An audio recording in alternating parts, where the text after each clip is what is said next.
الحیض والاستحاضہ کی یہ بات ہے حیض اور استحاضہ کے بیان میں.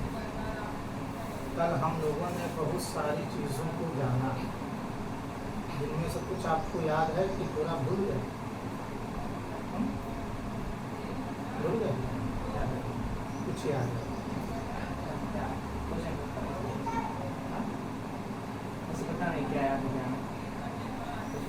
ایک بار اور میں ذکر اس کو تھوڑا سا کر رہا ہوں اجمالاً تفصیلاً نہیں. کل میں نے جو باتیں بتائی ان میں سے اجمالی طور پر آپ کو بتا دوں. پہلا سوال یہ ہے کہ کتاب الحیض باب الحیض والاستحاضہ کو وضو، غسل، تیمم، موزوں پر مسح اور پٹی پر مسح کے بعد ذکر کیوں فرمایا؟ یاد آیا؟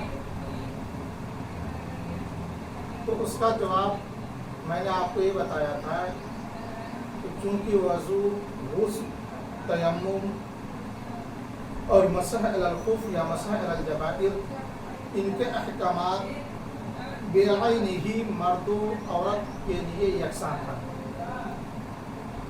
لیکن باب الحیض والاستحاضہ میں اکثر احکام عورتوں کے ساتھ خاص ہیں، اس لیے اس کو مؤخر فرمایا ان پر. پھر یہ بھی بتایا کہ اس کے علاوہ بھی بہت سارے جوابات ہو سکتے ہیں مگر آسان یہی ہے آپ کے لیے. پھر اگر یہ سوال کر دیا جائے کہ آپ نے باب الحیض والاستحاضہ میں اکثر کی قید کیوں لگایا، کل آپ نے کیوں نہیں کہا؟ جیسے کہ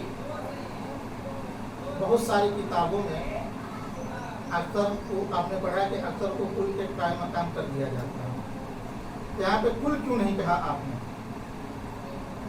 اس کا جواب یہ ہے کہ ان میں اکثر مسائل جو ہے اکثر کے قید اس لیے لگایا کہ عورتوں کے ساتھ خاص ہیں مگر کچھ احکامات کیا ہیں مردوں کے لیے بھی ہیں.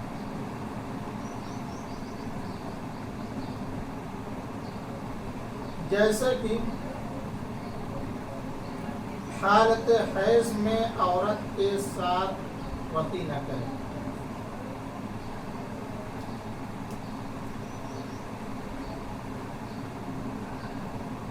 ٹھیک ہے؟ حالت حیض میں عورت کے ساتھ ناف سے لے کر اور زانو تک اگر کپڑا حائل نہیں ہے تو اس کے ساتھ اپنے بدن کو اس کے بدن کے ساتھ ٹچ نہیں کر سکتا. کل میں نے نہیں بتایا تھا لیکن واضح کر دے رہا ہوں. اور اگر کپڑا حائل ہے تو کوئی اس میں حرج نہیں ہے، لیکن ناف سے زانو کے علاوہ جو بدن ہے اس کے ساتھ بغیر کپڑے کے حائل ہوئے بغیر بھی اپنے بدن کو ٹچ کرنا، استمتاع حاصل کرنا جائز ہے.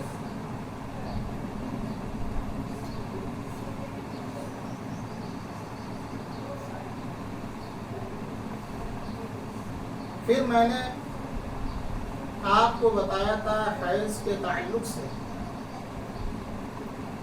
کیا اللہ تبارک و تعالیٰ نے قرآن عظیم میں ارشاد فرماتا ہے یسألونک عن المحیض، اے محبوب صلی اللہ علیہ وسلم آپ سے حیض کے بارے میں دریافت کرتے ہیں.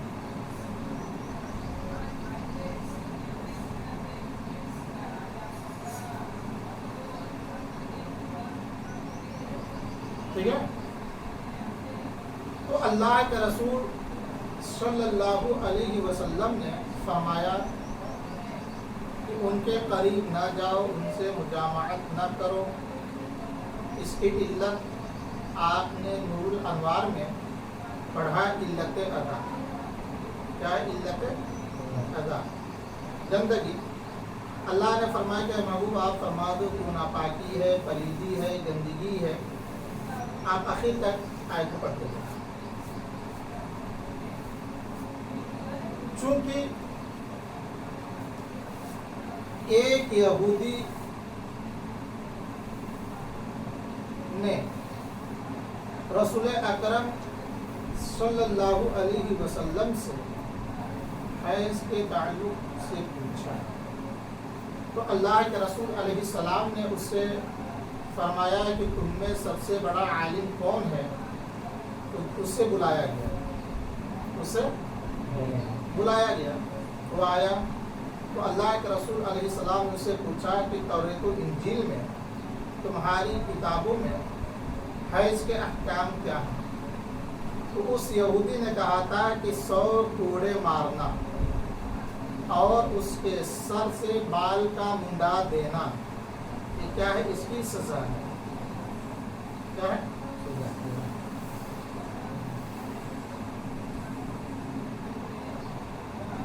تو اللہ تبارک و تعالیٰ نے فرمایا وَيَسْأَلُونَكَ عَنِ الْمَحِيضِ الٰخر۔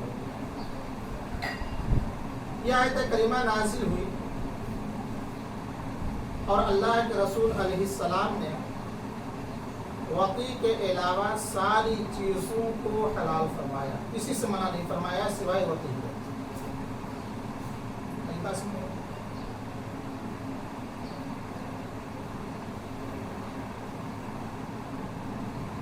تو 2 صحابی رسول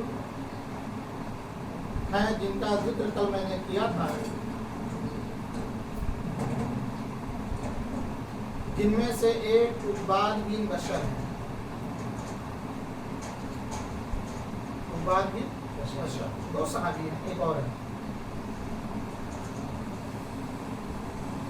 ان لوگوں نے یہودیوں سے سنا کہ یہودی آپس میں کہہ رہے تھے کہ ایک شخص، یعنی ایک شخص جو اشارہ ہے محمد صلی اللہ علیہ وسلم کی طرف، کہ ایک شخص ہماری ہر بات میں مخالفت کرتا ہے، جو کچھ بھی کہیں اس میں مخالفت کرتا ہے۔ تو اسد بن خدیر اور عباد بن بشر یہ دونوں رسول اکرم صلی اللہ علیہ وسلم کی بارگاہ میں حاضر خدمت ہوئے اور انہوں نے عرض کیا یا رسول اللہ علیہ السلام، یہودی ایسے ایسے کہتے ہیں، جب ان کی مخالفت پر اتنی تکلیف ہے تو ہم اپنی عورتوں کے ساتھ وقی کیوں نہ کریں، جماع کیوں نہ کریں؟ تو حضور صلی اللہ تعالیٰ علیہ وسلم کا چہرہ بدل گیا، متغیر ہو گیا، آثار ناراضگی ظاہر ہوا کہ دونوں کے دونوں صحابی اٹھ کر چلے گئے، جانے لگے، بگے نہیں تھے۔ اتنے میں رسول اکرم صلی اللہ علیہ وسلم کے پاس دودھ کا پیالہ ہے، تو آپ نے ان دونوں صحابی کو بلایا اور آپ نے دودھ کا پیالہ انہیں نوش فرمانے کے لیے۔ یہودی کیا کرتے تھے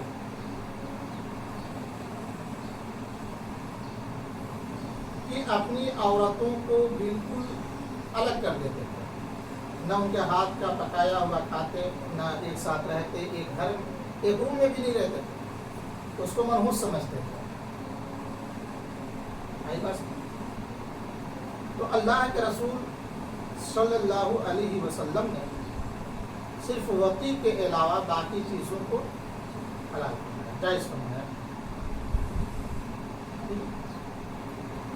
پھر آپ نے کل حیض کی تعریف پڑھا۔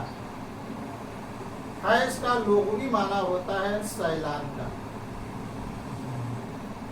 حیض کا لغوی معنی جو ہوتا ہے وہ کیا ہوتا ہے؟ سیلان کا۔ اور اصطلاحی تعریف جو ہے یہ ہے کہ بالغہ عورت کے مقام رحم سے ایام مخصوصہ میں جو خون نکلتا ہے اسے حیض کہتے ہیں۔ بالغہ کے قید اس لیے لگایا کہ حالت صغر میں، سن صغر میں لڑکیوں کو حیض نہیں آ سکتا، اگر آیا تو وہ استحاضہ ہے۔ کیا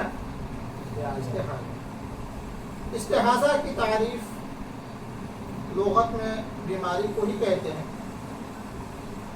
اور اگر حیض کے اقل مدت سے کم آئے تو بھی استحاضہ ہے، اور اقل مدت سے زیادہ آئے تو بھی استحاضہ ہے۔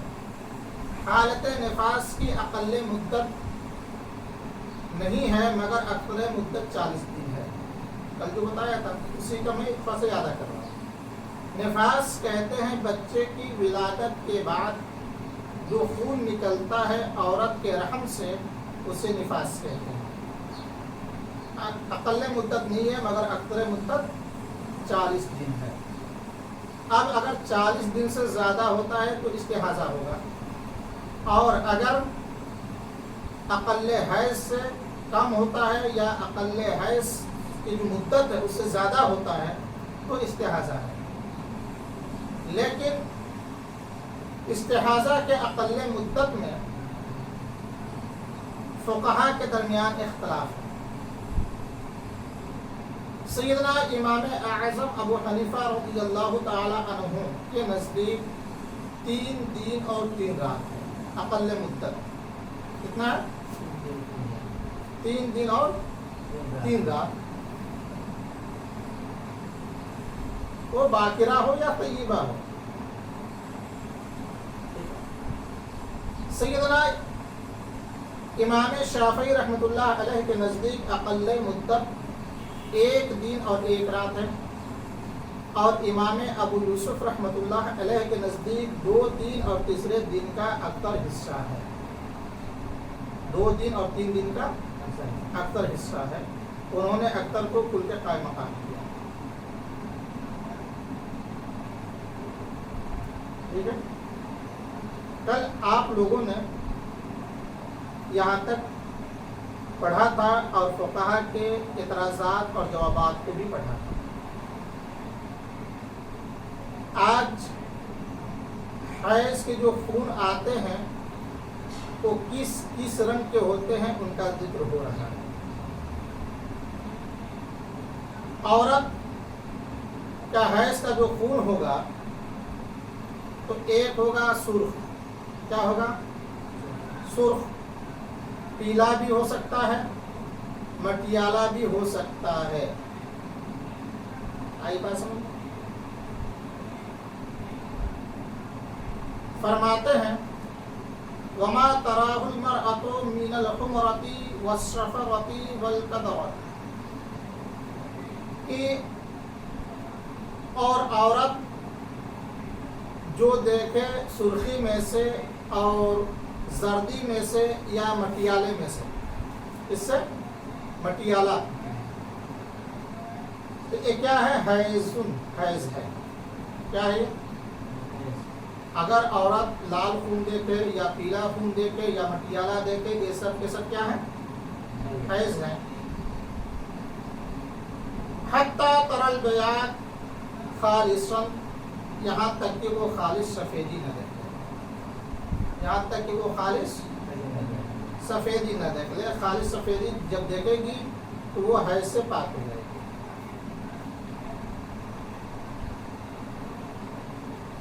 اس میں فقہاء کرام کے درمیان اختلاف ہے۔ فقہاء کے درمیان کیا ہے؟ اختلاف۔ سیدنا امام ابو یوسف رحمۃ اللہ علیہ فرماتے ہیں کہ مٹیالہ رنگ حیض سے نہیں ہے، مگر جب یہ خون کے بعد اگر نکلتا ہے تو حیض ہوگا۔ ٹھیک ہے، دیکھیے فرماتے ہیں وقال ابو یوسف لا تکون القدر من الحیض، کہ وہ مٹیالے رنگ کو حیض سے نہیں شمار کرتے ہیں، الا بعد الدم، مگر خون کے بعد۔ عورت کو خون آتا ہے اس کے بعد اس رنگ کا خون آتا ہے تو کیا ہے؟ حیض ہے، ورنہ حیض نہیں۔ کیوں نہیں ہے؟ لأنه لو كان من الرحم لتأخر خروج القدر عن الشافی، اس لیے کہ اگر وہ رحم سے خون آتا، جو مٹیالہ رنگ ہے اگر یہ رحم سے آتا تو یہ مؤخر ہوتا مٹیالے رنگ کا نکلنا شافی سے۔ اور طرفین کی دلیل یہ ہے جو مروی ہے حضرت عائشہ رضی اللہ تعالی عنہ سے کہ ان عائشہ جعلت ما سوى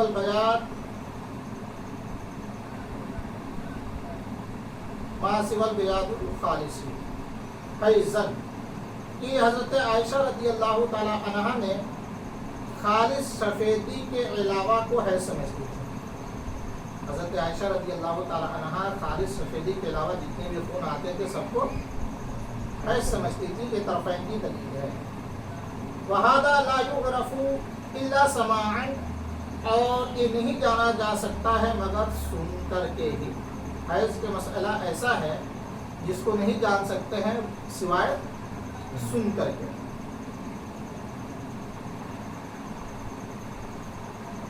وَفَمُ الرَّحْمِ مَنْقُوسٌ اور رحم کا منہ جو ہوتا ہے اونگھا ہوتا ہے.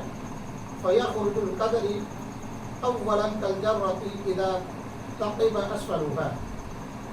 تو کہتے ہیں کہ مٹیالے رنگ کا نکلنا اس طرح سے ہے جیسے کہ گھڑے کے اندر گھڑے کے نیچے سے اگر چھید کر دیا جائے.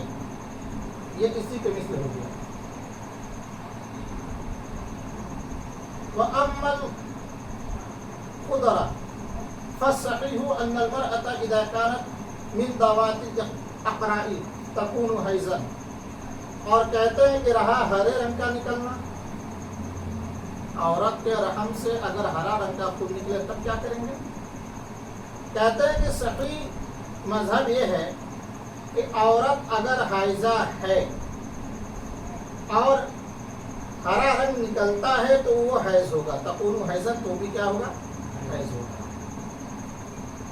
وَيُحْمَلُ عَلَى فَسَادِ الْغِذَاءِ اور اس کو محمول کیا جائے گا فساد غذا پر, یعنی کھانے پینے کے فساد کی وجہ سے اس کا جو رنگ ہے حیض کا وہ ہرا ہو گیا, اس پر محمول کیا جائے گا. لیکن اگر بوڑھی عورت ہے اور اس کے رحم سے اگر ہرا خون آیا تب اس کو حیض نہیں شمار کریں گے.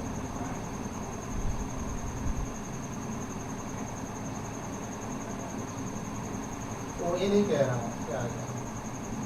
اور اگر وہ بوڑھی عورت ہو اور ہرے رنگ کے علاوہ دوسرا نہ دیکھے تو اس کو فساد غذا پہ محمول نہیں کریں گے اور یہ حیض بھی نہیں ہوگا.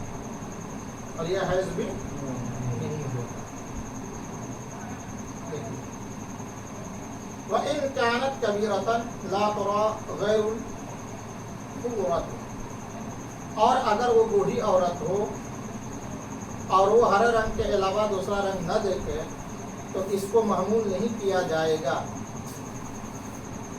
فساد غذا پر اور یہ حیض بھی نہیں ہوگا. سیدنا حضرت عائشہ رضی اللہ تعالی عنہ کے پاس ایک عورت آئی اور اس نے حضرت عائشہ رضی اللہ تعالی عنہ سے پوچھا کہ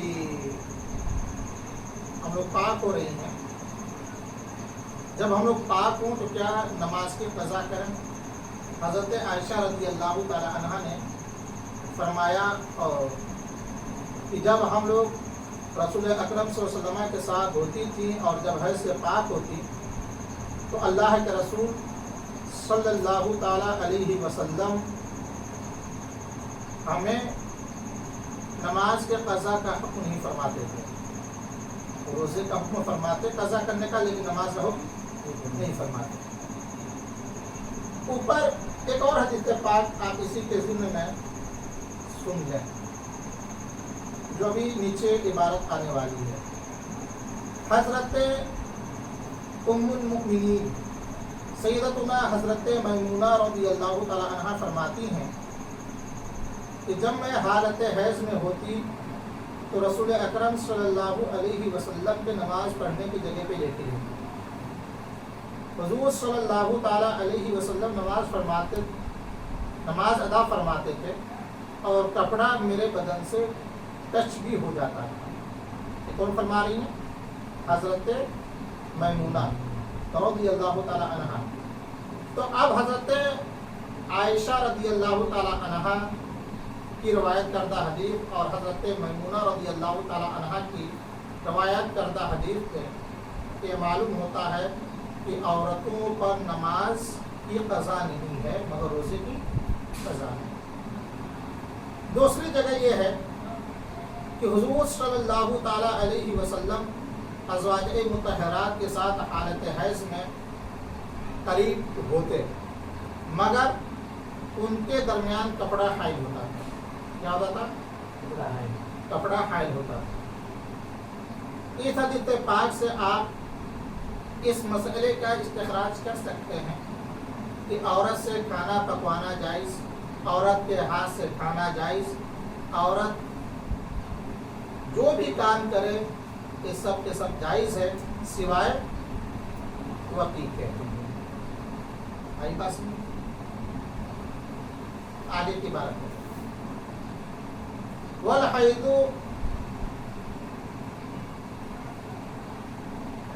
یسقط عن الحائض الصلاة ويحرم عليها الصوم وتقضي الصوم ولا تقضي الصلاة۔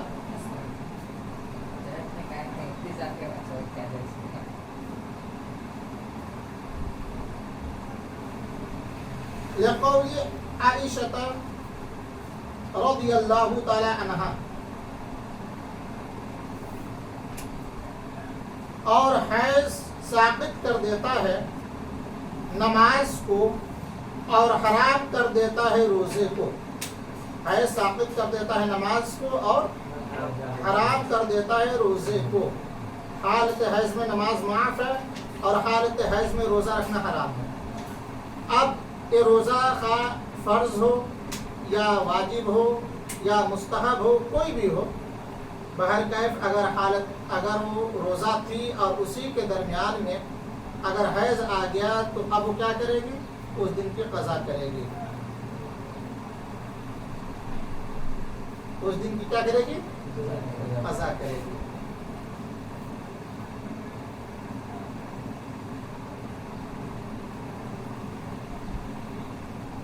اور نماز کی قضا نہیں کرے گی۔ کیوں؟ اس لیے کہ ام المؤمنین سیدتنا حضرت عائشہ رضی اللہ تعالی عنہا کا قول ہے، کانت احدانا علی عہد رسول اللہ علیہ